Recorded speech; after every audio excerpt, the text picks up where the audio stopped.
Roll call. Everyone is here. We'll call this meeting to order at 9:01 a.m. All right. Item number one, approve and amend minutes of regular meeting dated April 28th, 2020. Motion. Second. Okay. Russell, how do you vote? Yes. Martin, how do you vote? Yes. I vote yes. All right. Item number two, approve payment of claims submitted by county clerk's office. Motion. Second.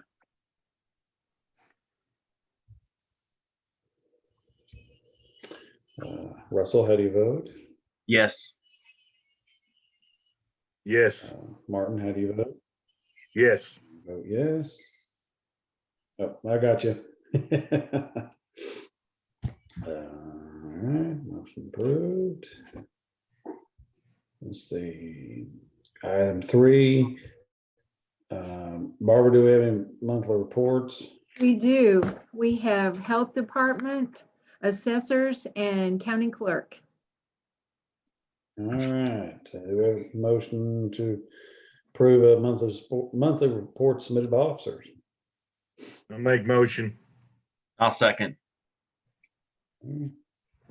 Russell, how do you vote? Yes.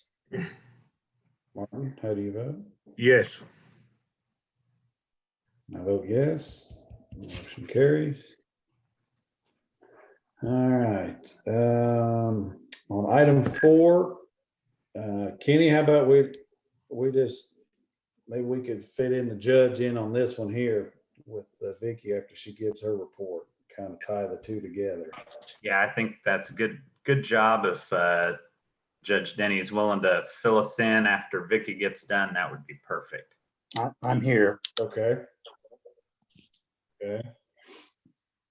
Will that work with you, Judge? Yes, I can hear you. Okay.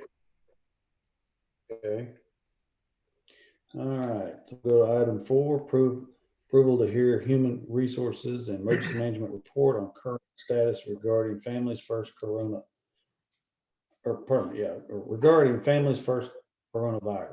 Do we have a motion? Motion. Second. Okay. Russell, how do you vote? Yes. Martin, how do you vote? Yes. Vote yes. All right, Miss Vicky, you have the floor first, and then Judge Denny will go after you. Okay, good morning. I want to report that Governor Stitt implemented the Open Up and Recovery Plan Phase 1 that started April 28th. That was for businesses such as salons, barbershops, different things like that. May 1st, 2020 was Phase 1, Part 2 that reopened dining, entertainment, movie theaters, sporting venues. Gyms can reopen. Those things all can reopen if they adhere to CDC guidelines.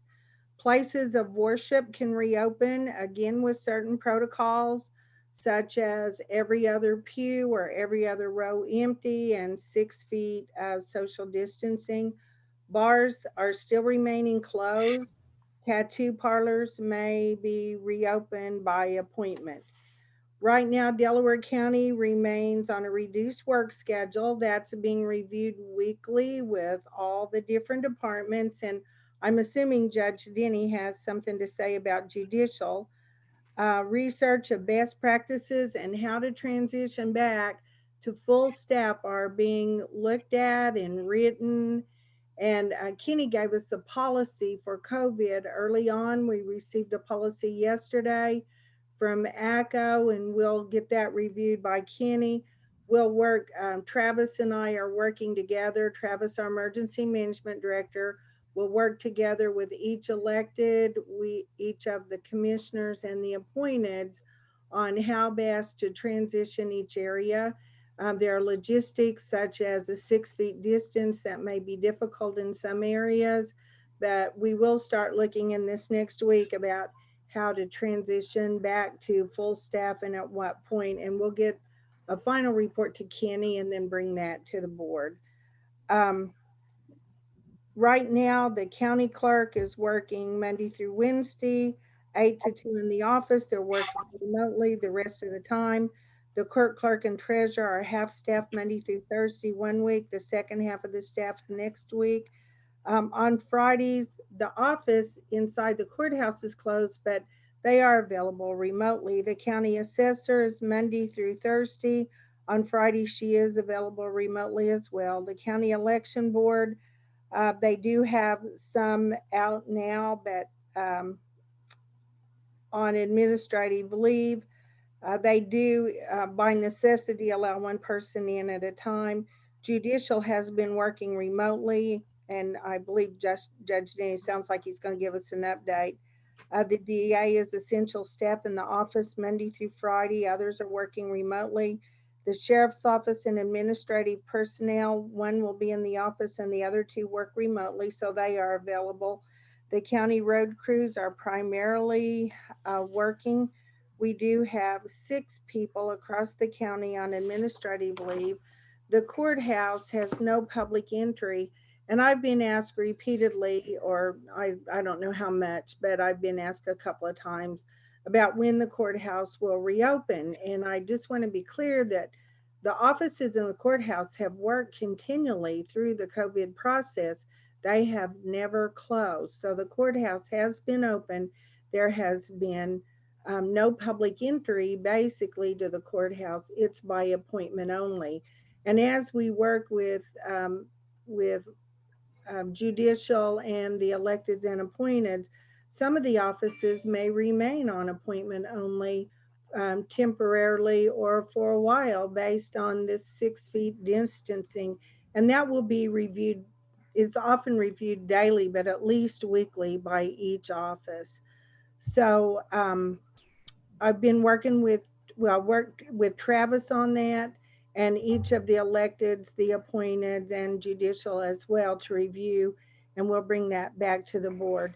So Kenny, if you don't have any suggestions or comments or anything about any of that, then I'll go on to, I've got just a few more things and then I'll turn it to Judge Denny. At this time, we don't have any requests. Did you have anything you wanted to add, Kenny? Or I did. was? I Okay, didn't. so that's, it all is still good with you? Yes. Okay. As of this time, we don't have any requested leaves under the Family First Act. We do have 6 people on furloughs that have been approved, and with the $600 stipend from federals, they're making more money on furlough than they are working, so those people are pretty happy. A large portion, again, of the new cases, there hasn't been any new cases. Our numbers are at 91 and 13 deaths, and that was unchanged for the last couple of days. So that heads in the right direction. I want to still remind everyone to encourage your employees if they feel like they're having, sometimes people have problems just with isolation and quarantine, and the State Department of Health has mental health that can be reached, and there's no charge to them. Our insurance also has mental health available, and we also do have telemedicine available, and telemedicine is no additional charge to our employees for that, as long as they're in network. If your employees are complaining they haven't received their stimulus checks, please have them log on to the irs.gov website. There may be some information IRS lacks on them. There are antibody tests available. There is COVID testing available. I worked with one group last week trying to isolate someone to come into the courthouse and give tests to those employees who would like those. That kind of fell through at the last minute, so I'll be pursuing other agencies, the state health department or other healthcare organizations to see if that's available. So that's all of my report right now. Thank you. Thank you, That's a- Vicki. Danny, you have the floor. Okay. The courts have been following the joint orders that have been issued by the Supreme Court, Chief Justice Gorsuch. Since this all started, we're now on number 3. They started out, and we have continued to follow, requesting that we go on a skeleton staff, which in most counties, which we're certainly in that rural county group, could be handled by one judge and one secretary coming in at a time. And so we have followed that. And of course, as we needed court reporters, we've had a court reporter there also. We've got late last week the 3rd judicial joint order from the Supreme Court that did indicate or did state that we could start doing non-emergency hearings. Up to that point, we had just been, by their request, just doing emergency hearings, which of course included from time to time emergency guardianships, emergency custody orders, criminal matters. We've really tried to maintain everything as far as particularly those people in jail. Have tried to get people out of jail as quickly as possible, whether that was through reducing bonds, even ORing people, going ahead and pleading out people that have worked out some type of plea agreement with the DA's office.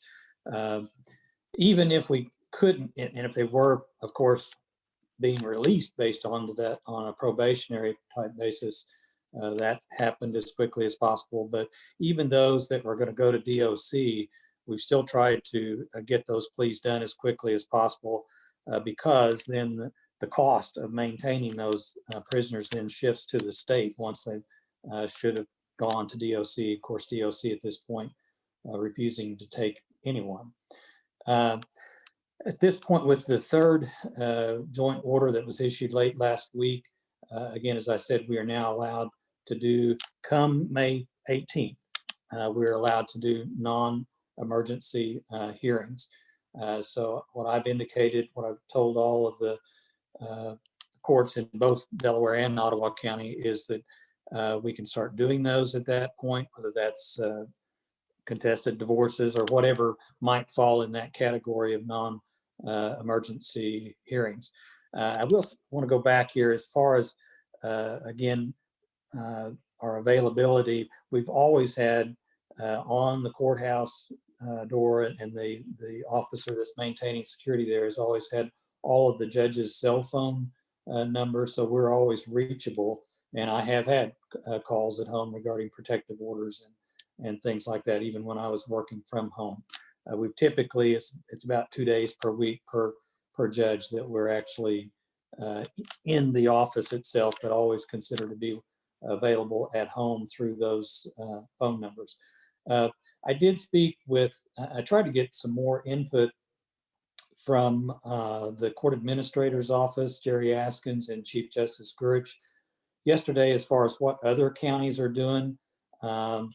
It sounded like, as I was finally able to reach Jerry Askins yesterday evening, and it sounded like we're pretty well doing things as they would expect. Number one, they do expect us to continue to follow CDC guidelines, which there's one conflict there, even though Governor Stitt has lifted the 10-person limitation per room for the state.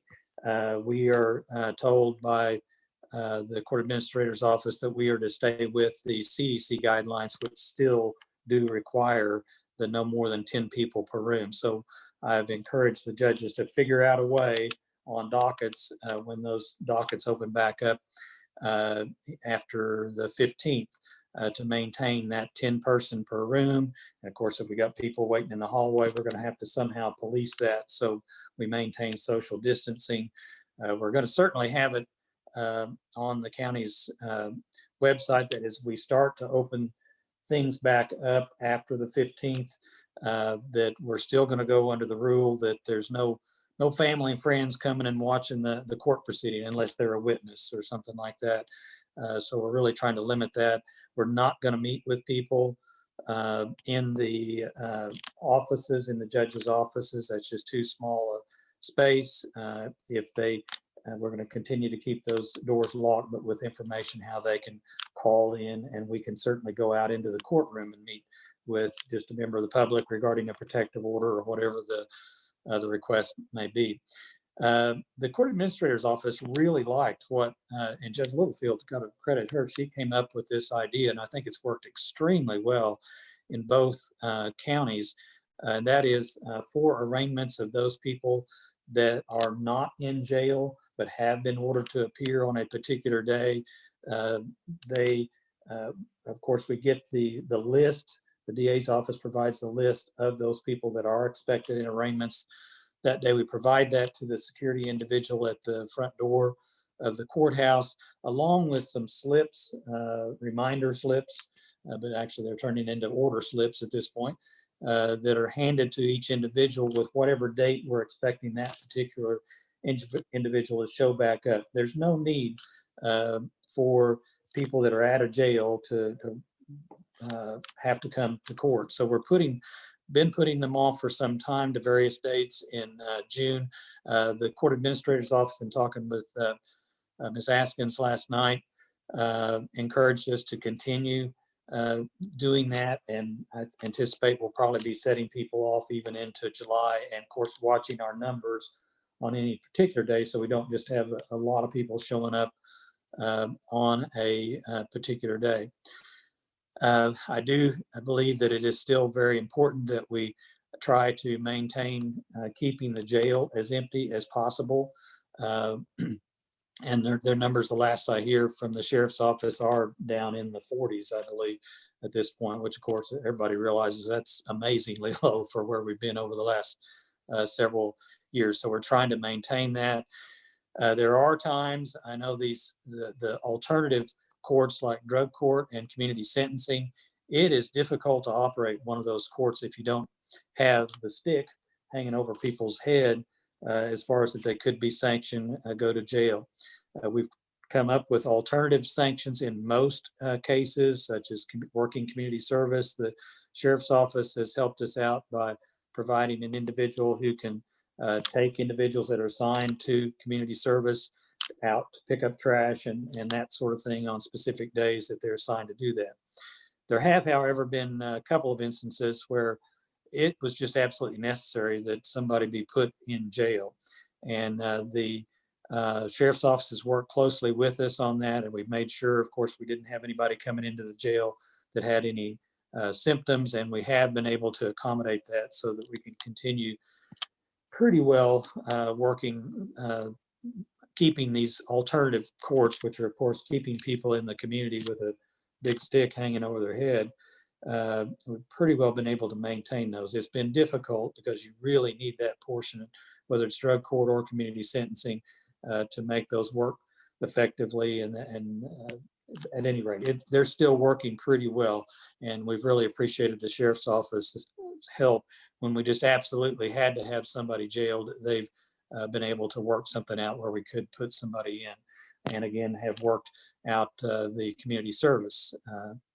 But again, going back to where we're at, as I sent out an email last night I did late last week to the judges and secretaries and court reporters.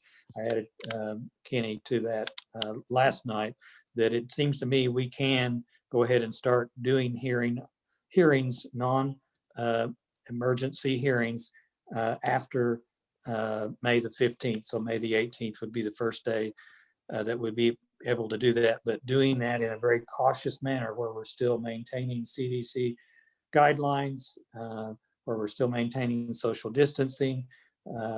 I've encouraged judges to require people as best they can to wear masks, because that's been shown that is a prevention as far as spreading the virus if somebody does have it. Recognizing that more than likely, if we do have somebody coming in from the outside that's a defendant, the likelihood that they may not be wearing one, but I figure it's better if we've got 10 people in the room and at least 5 are wearing masks, then that's that much better than having 0 people wearing masks. So we're going to try to implement that. Each judge is going to have to work out on their particular dockets, whether it's the special judges on small claims or protective orders or arraignments, how we can do that, trying to maintain the CDC guidelines with the social distancing and no more than 10 in a room. And again, there is that conflict there, although that's been lifted, as I've been told by Ms. Askins, that has been lifted by Governor Stitt, but that we are still expected to follow CDC guidelines, which do require that 10 days. So that's pretty much where we're at this point as far as the judiciary. Again, we're still operating at this point on the emergency hearing only. Got at least one judge and one secretary in the courthouse on Monday through Thursday. We don't have any on Friday, but again, every day we've got those cell phone numbers posted on the courthouse door, and our security there at the front door has those cell phone numbers that anyone can call a judge at home to do any type of emergency proceeding. All right. Very good, Judge Denny. Thank you very much. Sure. Anyone have any questions, comments from the board?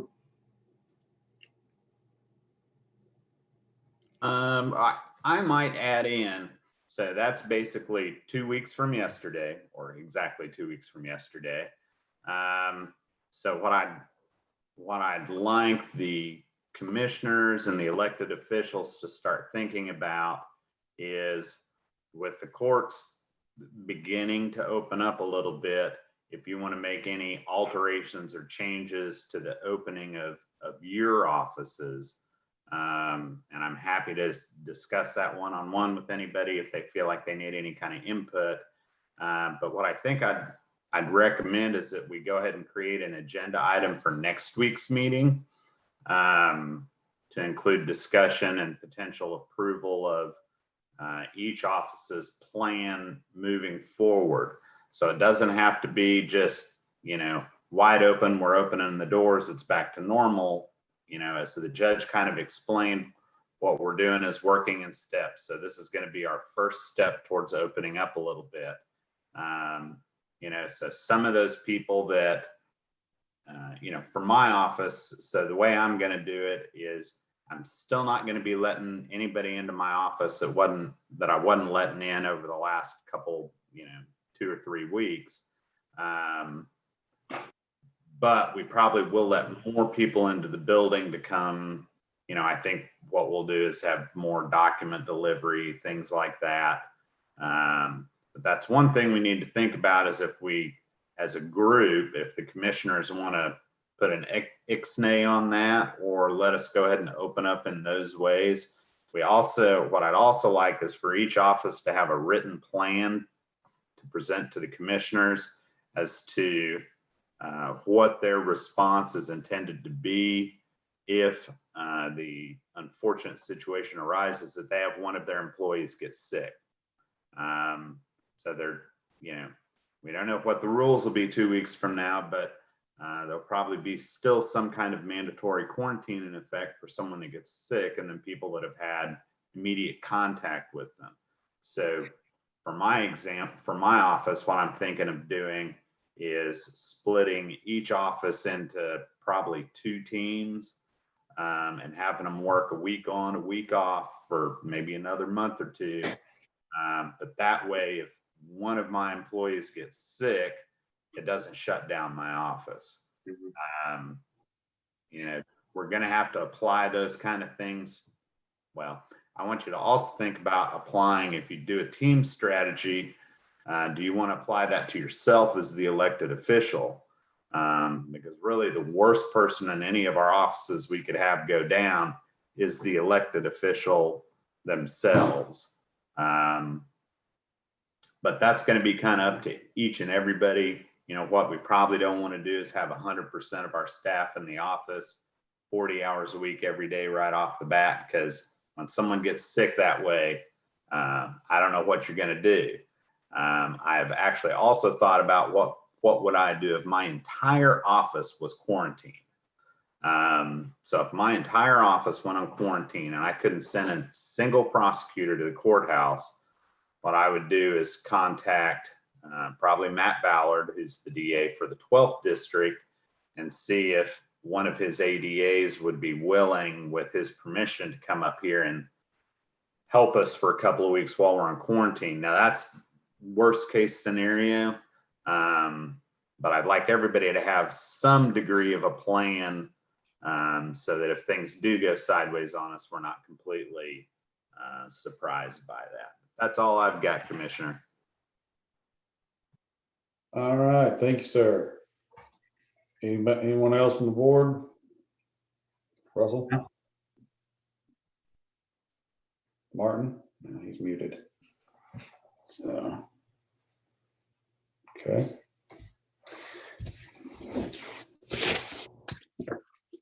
All right, then we'll move on to item 5. Approval to receive and file current officers for the county health department as follows: Marie Alexander, Marsha Moore, Kristen O'Haron requisitioning, Christian Weaver, Desiree Blower, Jessica Greer receiving, Christian O'Haron inventory. Motion. Second. Russell, how do you vote? Yes. Martin, how do you vote? Yes. I vote yes. Motion passes. All right. Item 6, approval to advertise for sealed bids on annual uniform service. Motion. Second.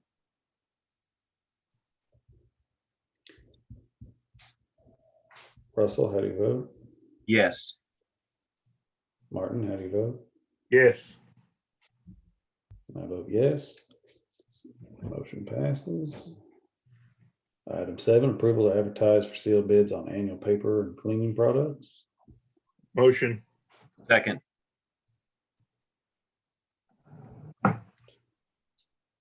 Russell, how do you vote? Yes. Martin, how do you vote? Yes. Vote yes. Motion passes. Item 8, approval to advertise for sealed bids on annual extermination services. Motion. Second. Russell, how do you vote? Yes. Martin, how do you vote? Yes. I vote yes. Motion passes. Item number 9, approval to advertise for sealed bids on road materials for the county highway department. Motion. Second. Russell, how do you vote? Yes. Martin, how do you vote? Yes. Yes. Motion passes. All right. Item number 10, approval of the National Day of Prayer meeting to be held on the courthouse lawn at noon on May 7th, sponsored by the J Chamber of Commerce and the Minstrel Alliance of Social Distancing, and the, pardon me, I kind of skipped the line there. But sponsored by the J Chamber of Commerce and the Minstrel Alliance with Social Distancing being observed. There we go. I kind of got crossed up there. In case of inclement weather, the event will be canceled. Do we have a motion? Motion. Second. Russell, how do you vote? Yes. Martin, how do you vote? Yes. I vote yes. So motion passes.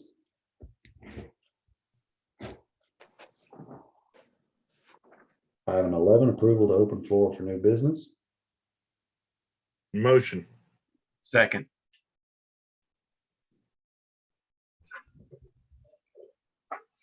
Russell, how do you vote?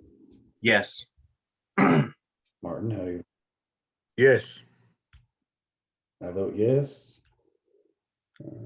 I have no new business. Anyone else? I have none. I have none. Okay. Moving on, item 12, approval to adjourn. Motion. Motion. I'll second. Okay.